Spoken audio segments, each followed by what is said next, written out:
Good morning. Good morning. Thank you, Velma. That was so beautiful. Welcome to Unity Church. We're so glad you're here. I would like for you to note in your program, if this is your first time here, or your second time, or whatever, and you would like for us to know more about you, so that we can share some of our information and our upcoming activities with you, please fill this out and give it to the usher or to one of the staff people that you see buzzing about. And now, as we center ourselves, please join me in listening to the Unity song with David Friedman.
And now, I will light the Christ candle, which is a symbol of the Christ in our service today and within us.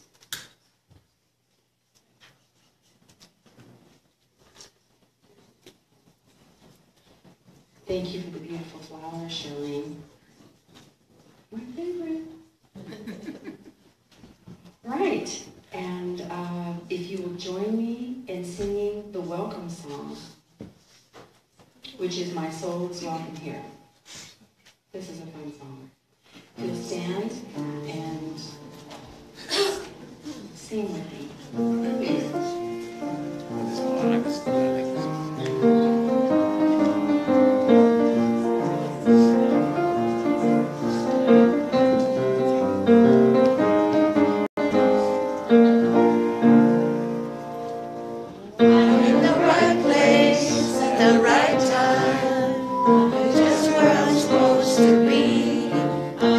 Right place at the right time. I'm just where I'm supposed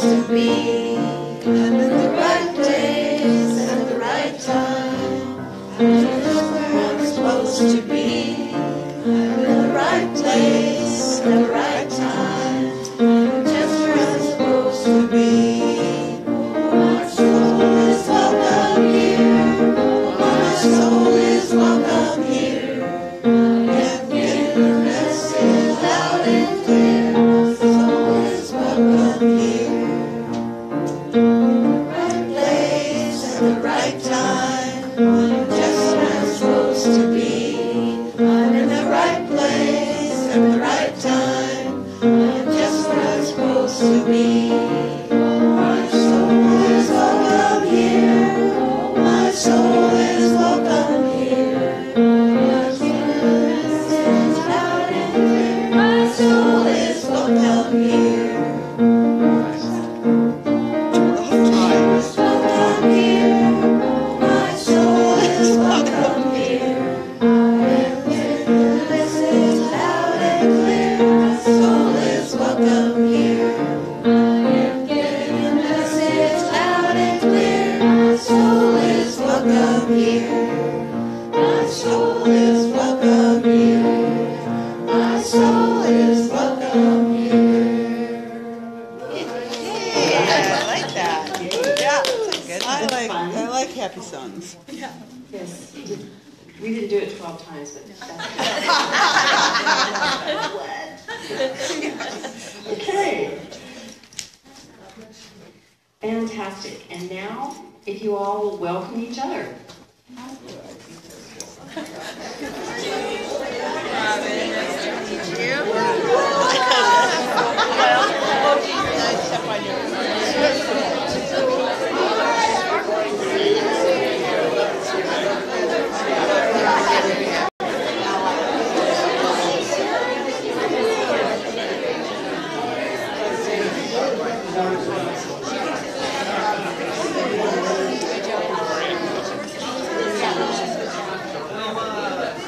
Hi, Ricky.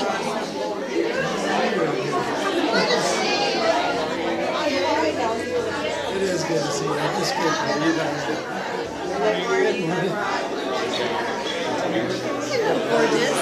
I'm good. I'm glad to see you. Patty was filming your video. I know. You didn't speak if you wanted to. How are you doing? Pretty good. You look great. You look like you're really happy. We don't have your kids. Pretty good. I'll think she's going to come out I know. Sometimes you just have to make it so. I'm good. I'm super excited to see you. Good to see you.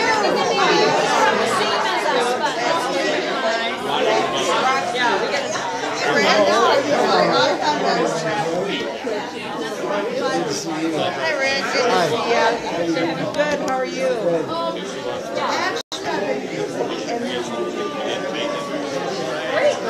Yeah, but I had two of them at my house. That's great. Yeah, it was wonderful. A lot of things. That's right, that's right. But that can be the blessing of the first It is what it is.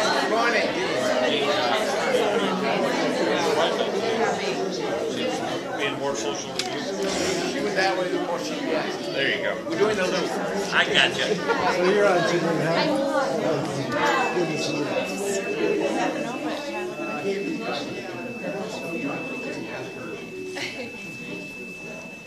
Dogs? No, doves or something. Oh, forgot. I think it's Linda's choice.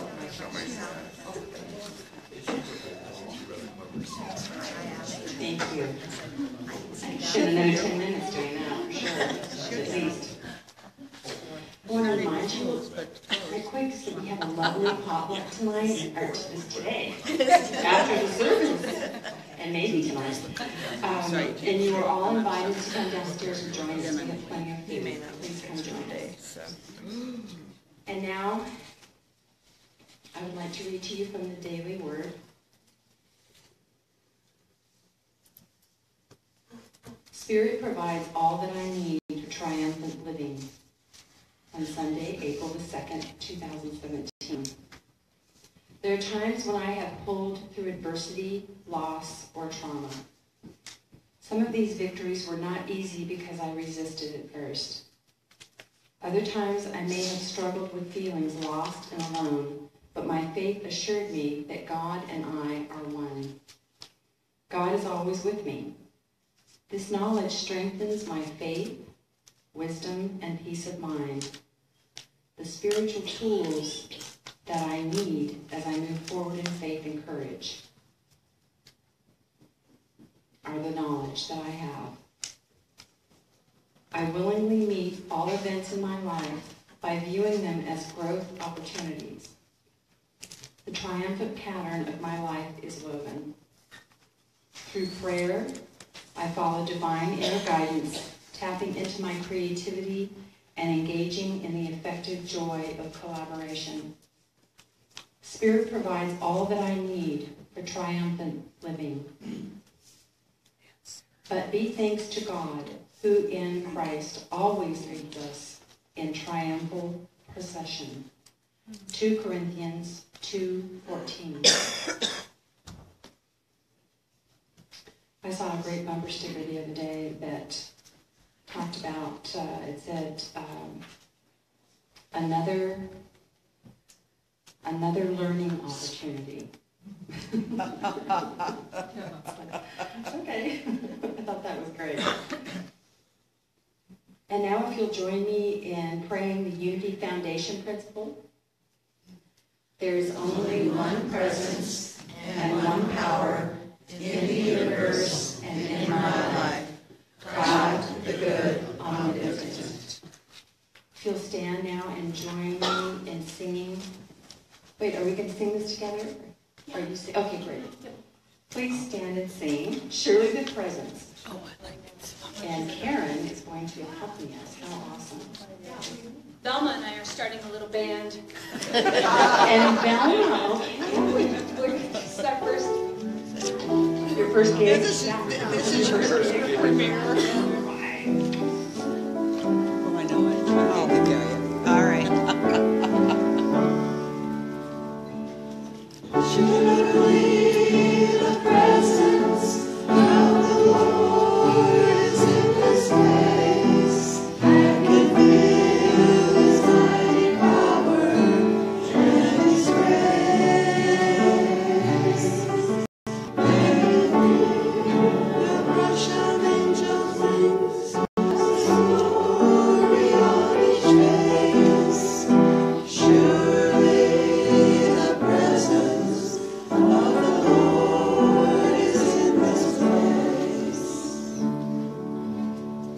Can we do it again? Yes. Surely the presence of the Lord is in this place. I can feel His mighty power and His grace. I can feel the rush of angels' wings and sing glory on each face. Surely the presence of the Lord is in this place. Very nice. That's what we used to do. Every Sunday. That's what it was.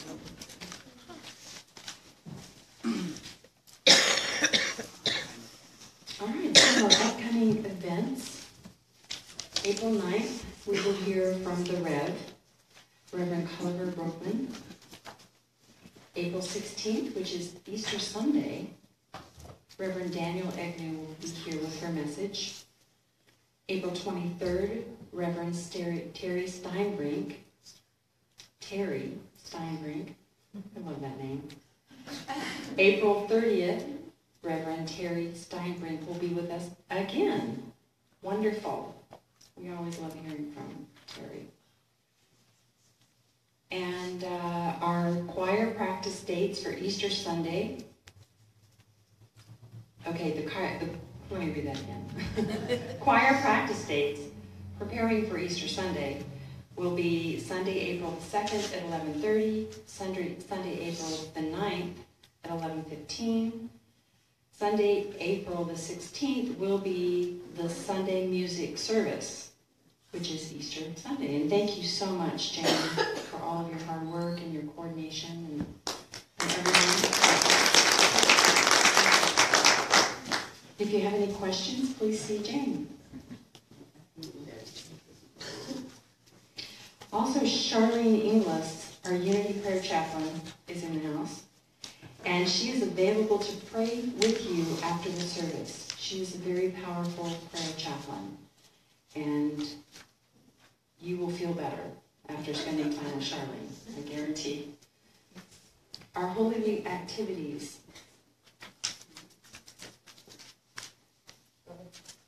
Am I in the right place? At the right time? I went down, I just, yeah, I'm just seeing if you can keep up with me today. It's a test. Okay. So Lenten meditation every Tuesday, Wednesday, Thursday, and Friday at 12 noon with Reverend Calder Brookman. On April 13th at 6:30 p.m., our Thursday spiritual communion with Reverend Culliver Brookman and Daniel Agnew. And that's going to be great. All of these they're going to be wonderful. The 12 noon meditation is awesome as well, the middle of the day. April 14th, 12 noon to 3 p.m. is Good Friday, 7 Last Words with Reverend Culliver Brookman. And that will be from noon to 3 p.m. Montana Women's Run. It's that time again. Yay! Sign up online to join the Unity team, if you would join us. To get a shirt, be sure and sign up by April 20th. The shirts are always so cool. And they're very high quality products, so they last a very long time. Well worth the money. The sign-up instructions are on the back table. And the run is May 13th, 2 miles or 5 miles. See Kitty Pugh for details. And men can run in it too. That's right, that's right. Yes, men can, so please join us. It's great fun. Last year was just my first year, and it was amazing. I had so much fun. And now, okay, we got through that all right. Thank you, Sue. Okay, and now if you'll please stand and join me in singing page 153, Count Your Blessings.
And now if you'll take your offerings and your prayers, hold them in your hand, and infuse them with your energy. And join me in praying. Divine love flowing through me, blesses and multiplies all that I am, all that I have, all that I give, and all that I receive. And I am grateful.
Thank you for your blessings, your prayers, and your offerings as we enrich our church community, the community of Billings, Montana, and the world. With love and light, we give thanks. Amen.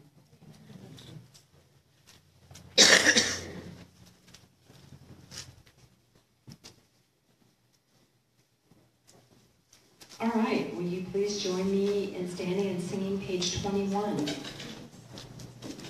There is sunshine in my soul today. Oh, we know this one. We can rock this.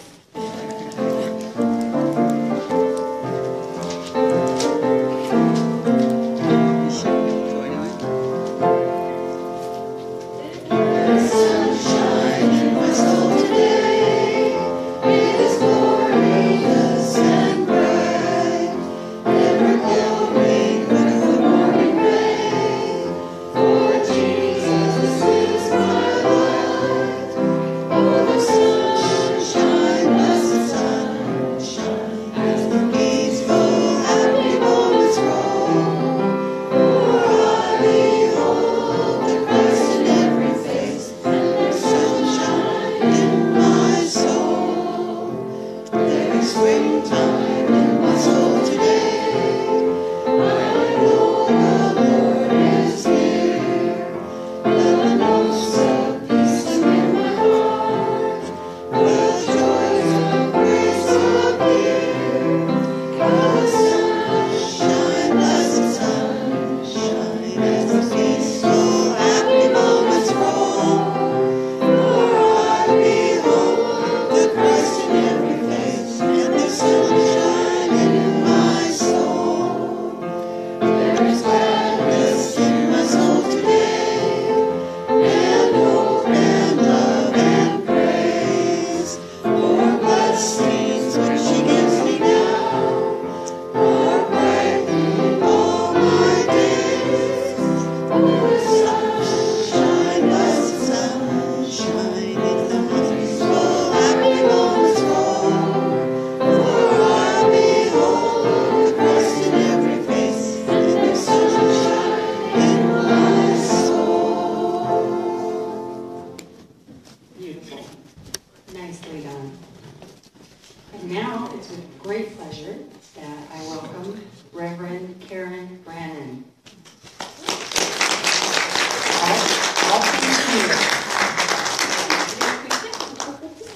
We need to do the sermon. I know we did.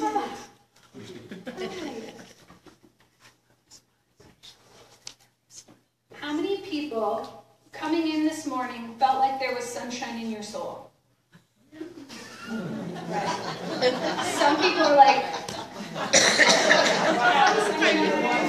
partly cloudy, mildly raining. I don't know. I just love it. We're going to talk a little bit this morning about what some scientists are calling tricking your brain, but I feel like it's more like a training of your brain. And it's helpful when you have songs like, "There's gladness in my soul today," and hope and love and praise, for blessings which He gives me now are brightening all my days. Sometimes when you don't feel it, if you start to think it, and then you start to sing it, it gets in you, right? And then someone wears a super bright orange shirt. You're like, oh, that's doing something to me, yeah. Like right now, you're kind of a sea of more muted colors other than Culliver. Well, we have a few lovely turquoises jumping out. What bright green. Thank you for your lime green shirt. So there's this concept. Well, let me find this Swedish quote. Because I'm half Swedish, so we stick together. Those who wish to sing always find a song. It's like an old Swedish proverb. And I picked songs this week with the help of Culliver and Charlene that are songs that come to me that are kind of my soul songs, like this one. Like this one, I don't want there to be sunshine in my soul. This darn song gets stuck in my head. And then I'm singing, "There's sunshine, blessed sun." when the peaceful, when you get those songs in your head and you're like, where did that come from? The Spirit saying, you remember, there's sunshine in your soul. It's time to let it out. So the power of positive thinking. Has anyone read that book? There's over 5 million copies sold. Norman Vincent Peale wrote it. I don't know, maybe a long time. Yeah, long time ago. But it was written with the sole objective of helping the reader achieve a happy, satisfying, and worthwhile life. So children believe in their power. This is Connor. He's 7. He believes that he can grow things even though he's been yet unsuccessful. He just keeps trying and really likes to just make a mess with dirt and seeds and pots. We had to buy this pot special for his new plants because he's convinced. Although he doesn't water them or feed them or take care of them after the planting, he's pretty convinced that something is going to grow. So he's got this power of creative thinking. And this week he said to me that he thinks he wants to be a cop. He's always wanted to be a farmer, or maybe an archaeologist, or a miner. Lately, he told me he wants to be a cop, but not the kind that drive around in cars, more of the kind that go around the country. I don't know what kind of cop that is. I said maybe the FBI. I don't know. Something he saw on TV, I'm sure. But they believe in their power to create. They believe that they have abilities enough to continue to plant seeds when nothing grows, and they haven't been tainted by the nose of the world. He still believes that he can do all of those things. And perhaps after yesterday's soccer game, be one of the most famous goalies in the world. Yeah. He's just figuring out that some things aren't real. That there's a real and like a fake. So he cornered me this week in the car. And he said, truth or dare? So I said, truth. He said, are you the tooth fairy?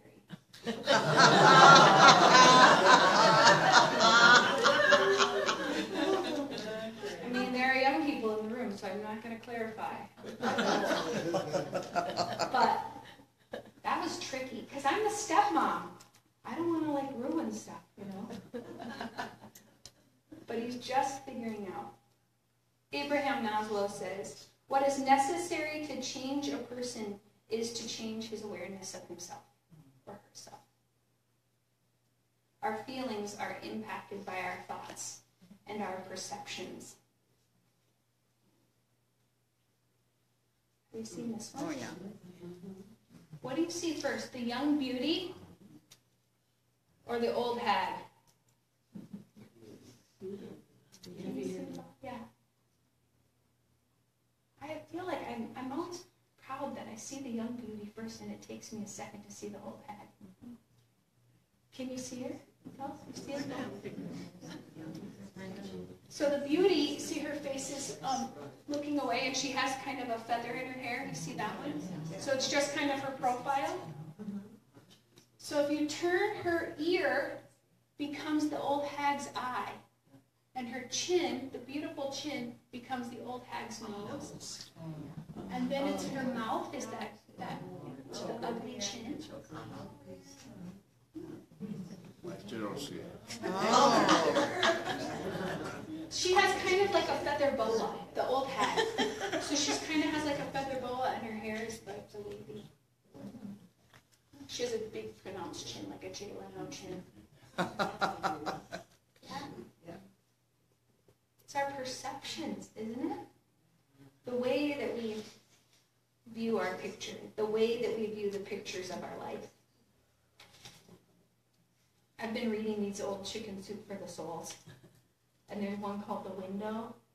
You'll remember it when you hear it.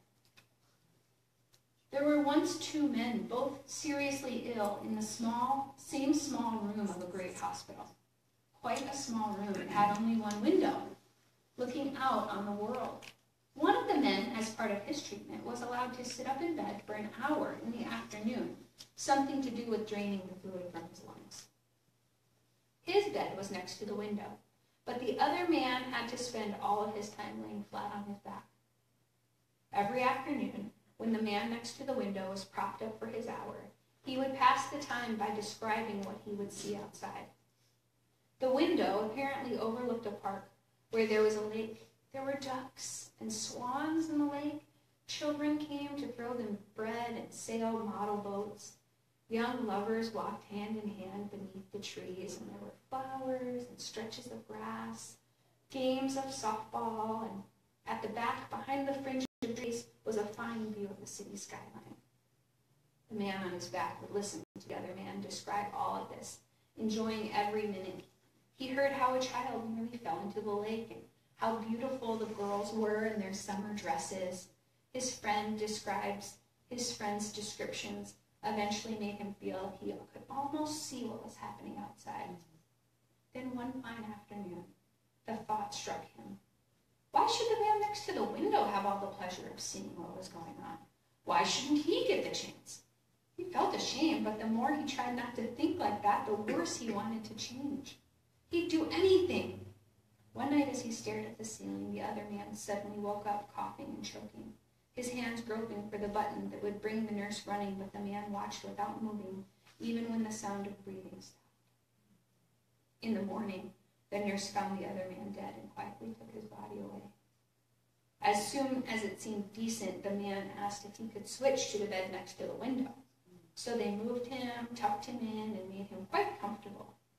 The minute they left, he propped himself up on one elbow, painfully and laboriously, and looked out the window. It faced a blank wall. It was all about perceptions, all about the man's desire to see the beauty. Spontaneous perceptual change. It's not about living in denial. It's about seeing past present circumstances, current problems, instantaneous correction, and allowing God to help spontaneously change our perceptions. Remember those pictures? I couldn't find a good example, but it was kind of like a muddled picture, but if you looked at it closely long enough, you could see something like 3D coming out at you. What are they called? You know what I'm talking about. Yeah. They were like holographs, but you know what I'm talking about? It would almost be like you would see the image, but then as soon as you recognized that you were seeing it, your eyes would twitch and it would go away. You're like, oh, then you have to start over and train your brain to see that picture within the picture.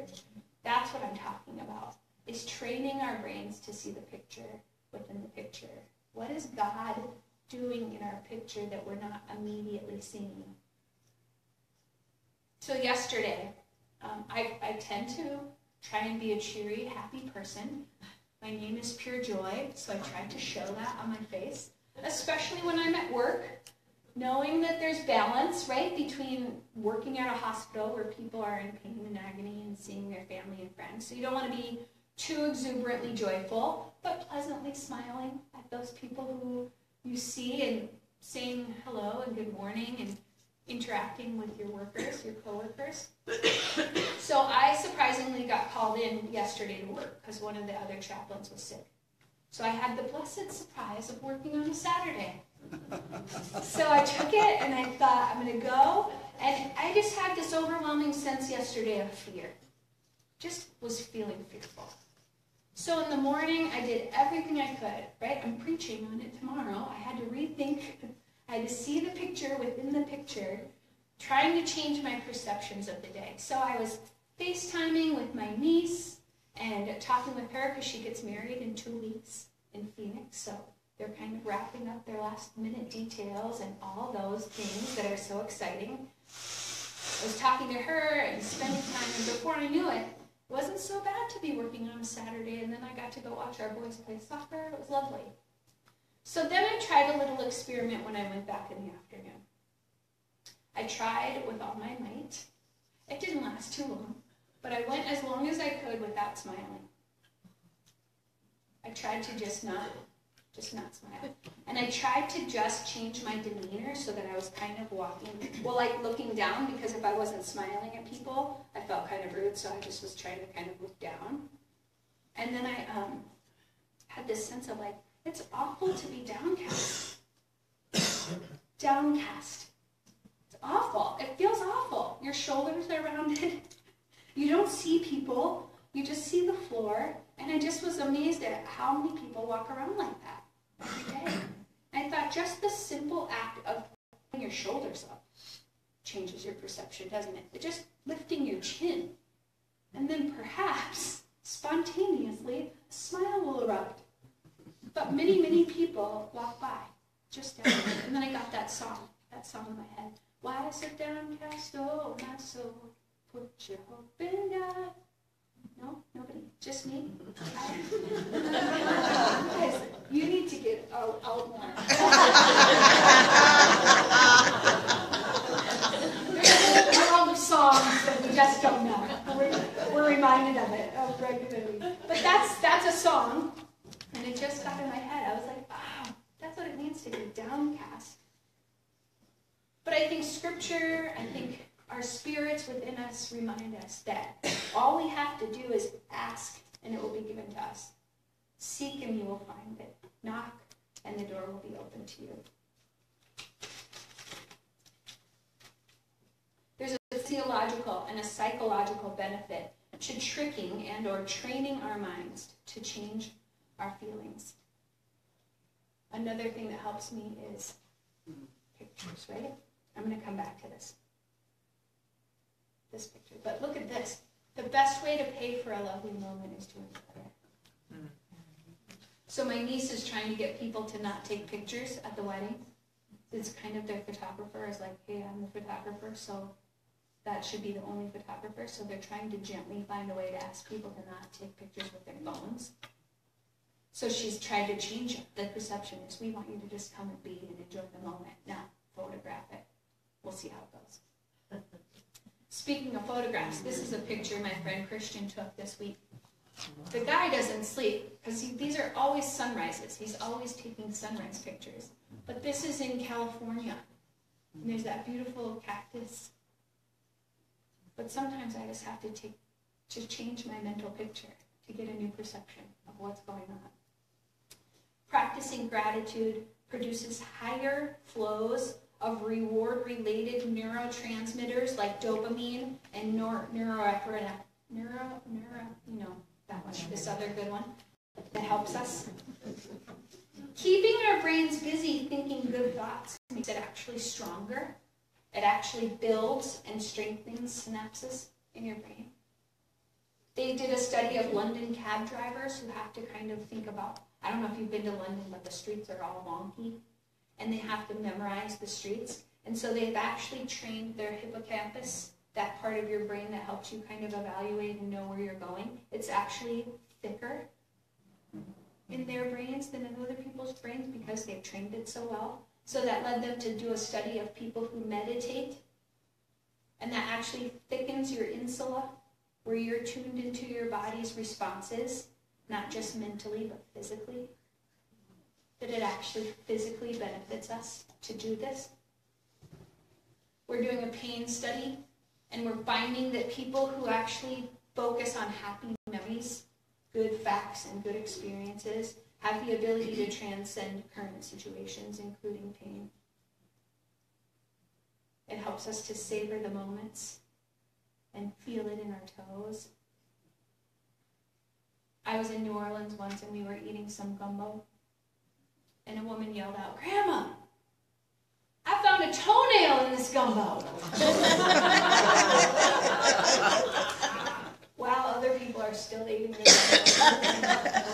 little gross to think about. But what she means is, Grandma, you put your heart and soul into this gumbo so much that I found a toenail. It's all in there. It's a saying. I was like, well, maybe you should have told us that.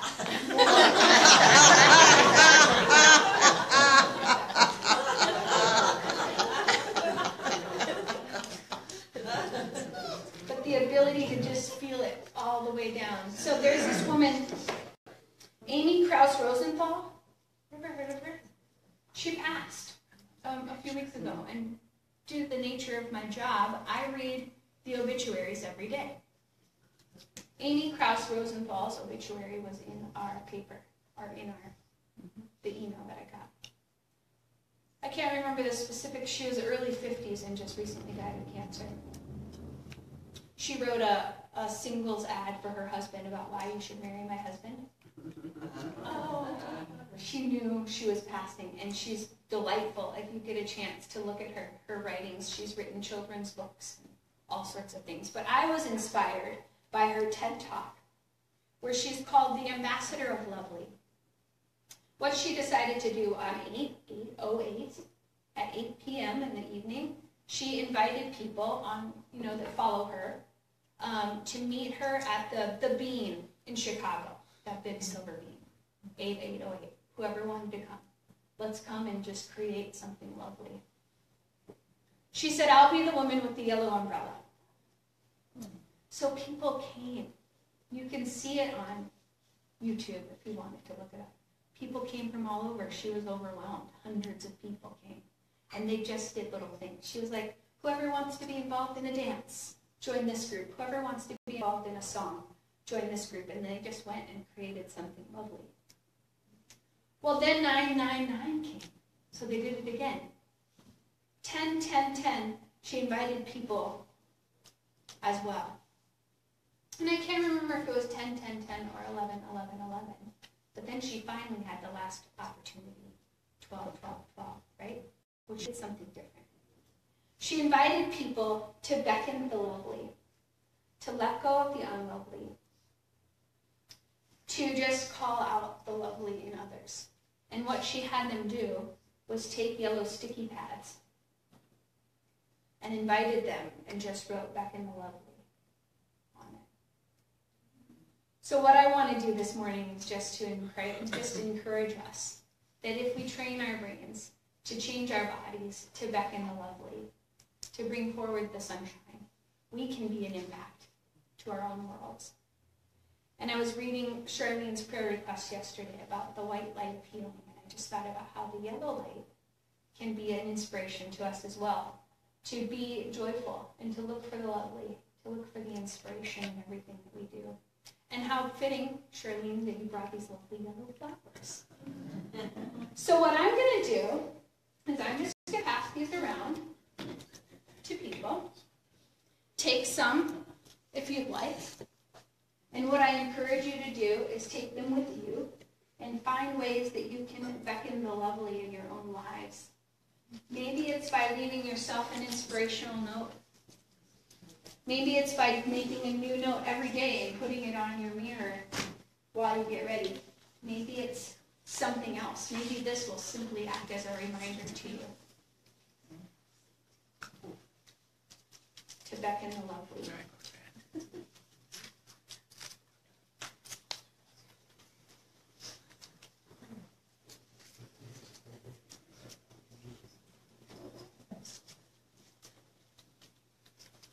What I want us to do now is to just take a few moments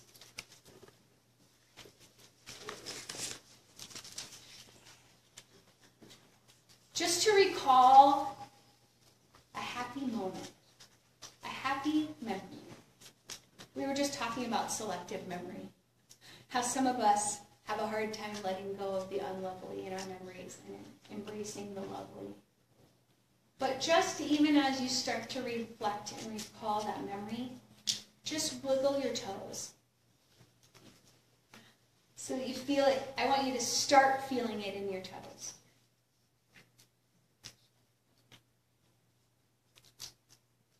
Start to remember the smells.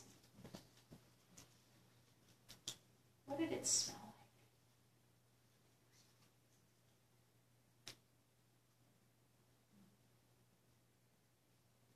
Who was there with you?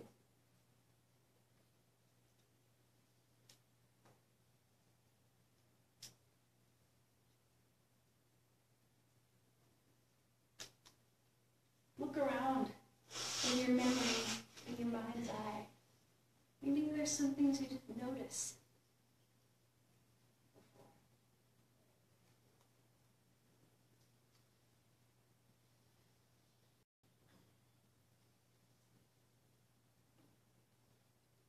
Was there food involved? Do you have a taste in your mouth?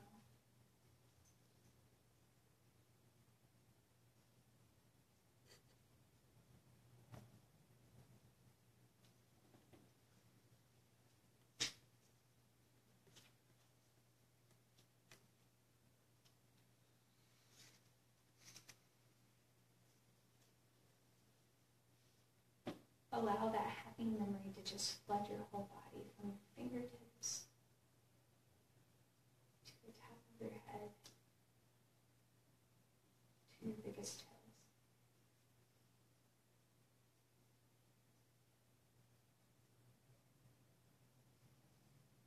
Like a golden light moving through you. Healing, warming, loving.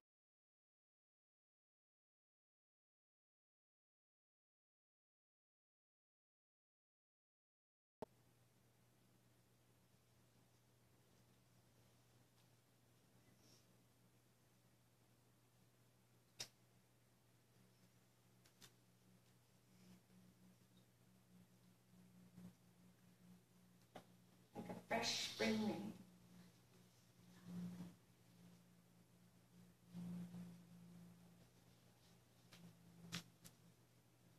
I invite you to bookmark this memory so that in those times of fear, in those times of doubt, in those times of frustration, in those not so sunshiny moments, you can come back to this moment of this happy memory and feel it in your toes. You can find a toenail in it.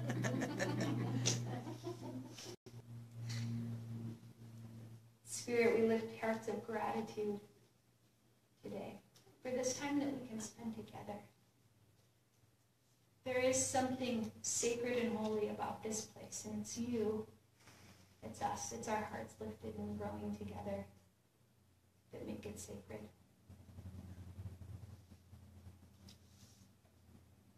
I want us to sing another song together.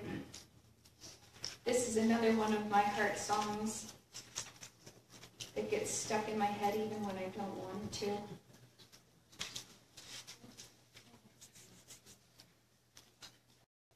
think it's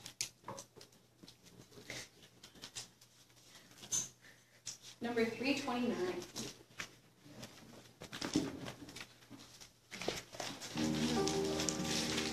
So there's 3 verses. We'll sing the first verse, God, and then he, and then she. Why don't you stand? Let's sing.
She